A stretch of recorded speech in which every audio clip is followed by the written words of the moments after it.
comunidades campesinas en azul,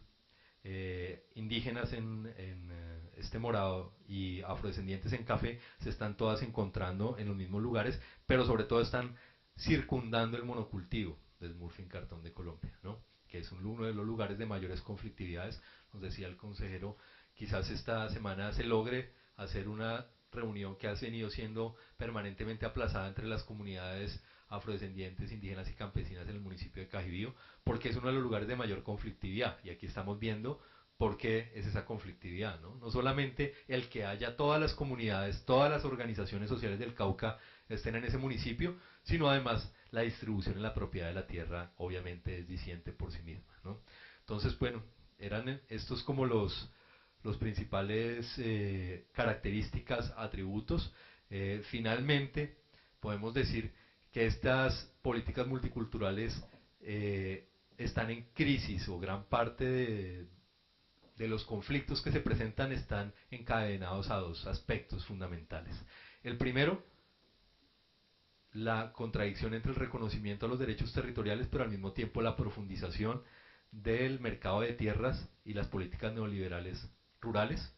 Y el segundo, un sistema diferencial de derechos que no les permite a todas las comunidades tener las mismas posibilidades de defensa de su territorio, lo cual, remarco, no se trata de quitarles derechos a las comunidades indígenas, que en este caso son las que mejores blindadas están, sino que afrodescendientes y campesinos tengan las mismas herramientas de defensa y de gobierno territorial. Muchas gracias.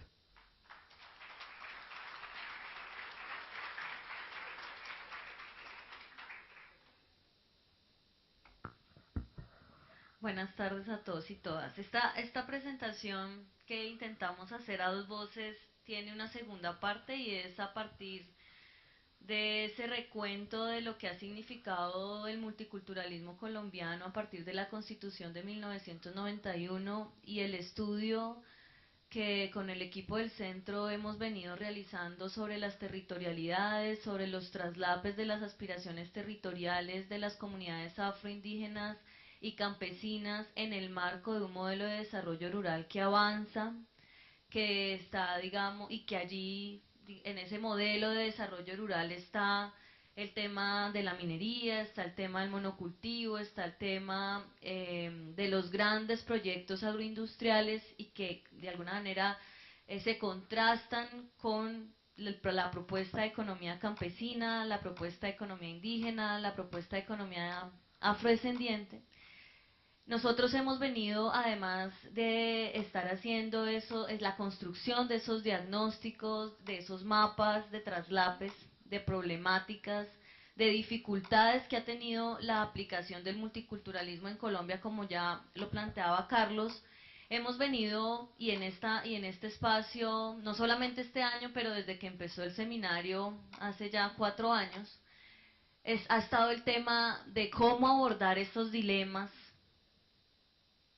del multiculturalismo, de cómo abordar esos dilemas, de la lucha por la tierra y el territorio, de cómo abordar esos dilemas, del encuentro o desencuentro de modelos productivos, de modelos de desarrollo rural, de modelos de ordenamiento territorial distintos, a veces contradictorios y antagónicos. Para nosotros, ese es el reto precisamente del nombre del seminario, y de lo que y de la palabra y el concepto que ha salido aquí en esta mesa en la mañana, pero que salió durante todo el seminario, que es el reto de la interculturalidad. Y ese es el tema de la segunda parte de esta ponencia,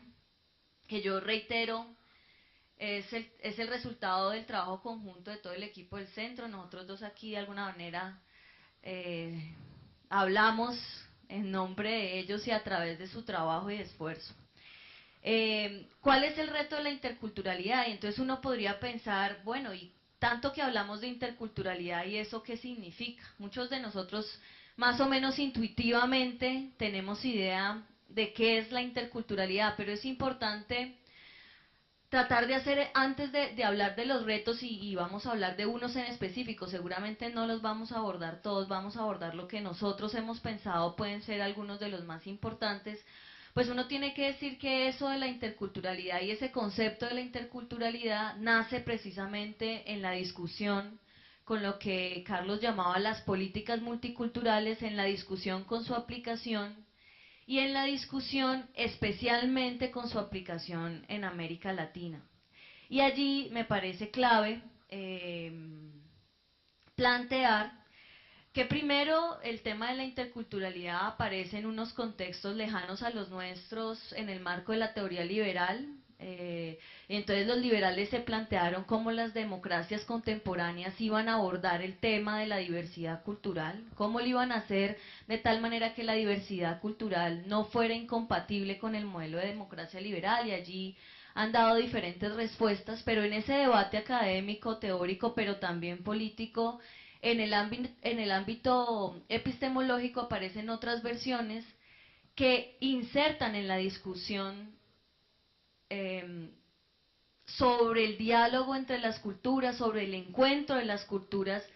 uno de los temas que salió esta mañana que me parecía muy clave, y es el tema de las relaciones de poder o de las estructuras de poder en el marco de las cuales se encuentran las culturas. Alguien esta mañana decía, creo que en la sesión de preguntas, claro, es que se trata de que encontremos lo común, de que encontremos consensos, de que encontremos acuerdos, pero ¿cómo llegamos a esos espacios de diálogo? ¿Llegamos en las mismas condiciones o cómo es ese proceso? Entonces allí profesores como, o profesoras como Catherine Walsh, como Fidel Tubino, como otros profesores en Latinoamérica que han estudiado el tema de las relaciones entre las culturas han dicho, ojo, el relacionamiento entre las culturas se da en el marco de una estructura colonial racista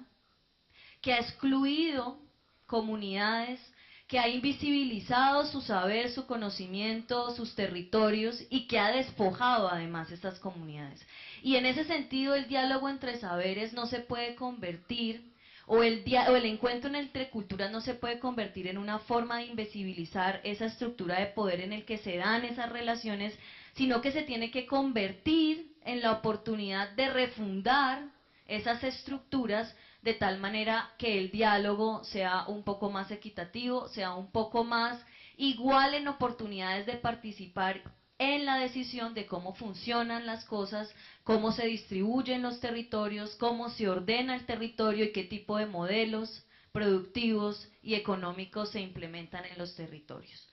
Y ahí entonces, a partir de ese debate en Latinoamérica, me parece clave introducir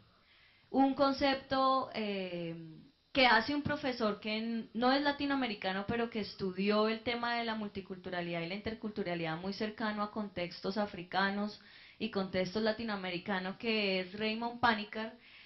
y él trabaja un concepto de interculturalidad que me parece clave, no solamente en la concepción que hemos trabajado en el centro, sino para ir introduciendo el panel que a continuación tendremos, y es que la interculturalidad está sustentada en la comprensión de que cada ser humano tiene una comprensión específica del mundo, cada cultura tiene una comprensión específica del mundo, y por tanto ningún grupo humano es el dueño de la realidad o de la comprensión verdadera de la realidad, y que esa comprensión será más rica en cuanto cada perspectiva, cada cultura se encuentra en el diálogo con otra. Y en ese sentido, entonces, Panikkar me parece introduce un tema que luego será clave en ese contexto, en ese concepto de interculturalidad que hemos venido trabajando en el centro, que tiene que ver con que en el marco del reconocimiento de la diferencia tiene que seguir existiendo la posibilidad de comprender lo que es común, lo que es posible para todos y lo que puede ser construido desde todos.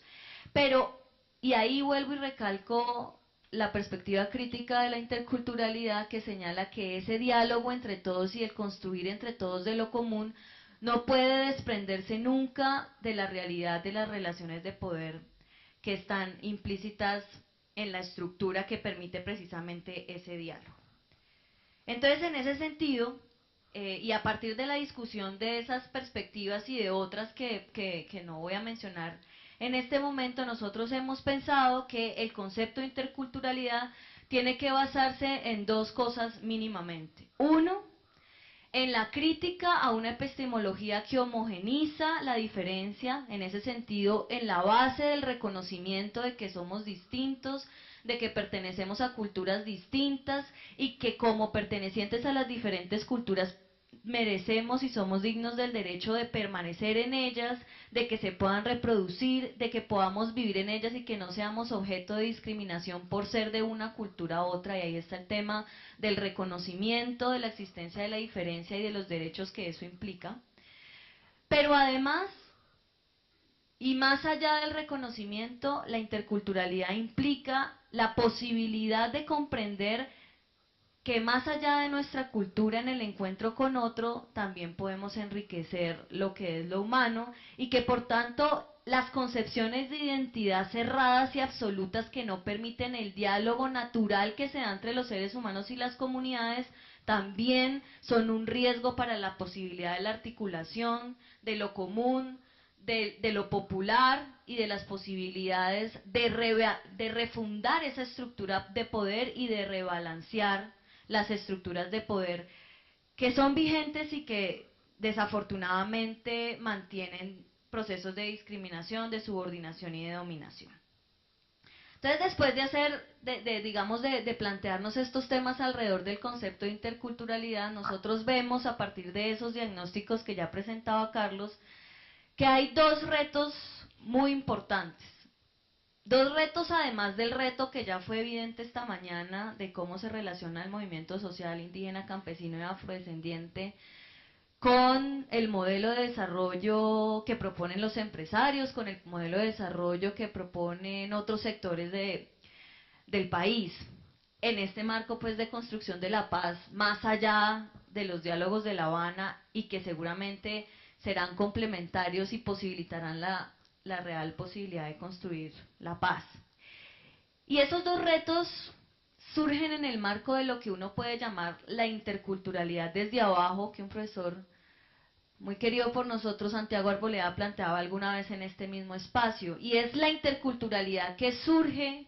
y que está presente, que además ha sido histórica entre las comunidades indígenas, campesinas y afrodescendientes en los territorios que comparten. Y allí nosotros identificamos dos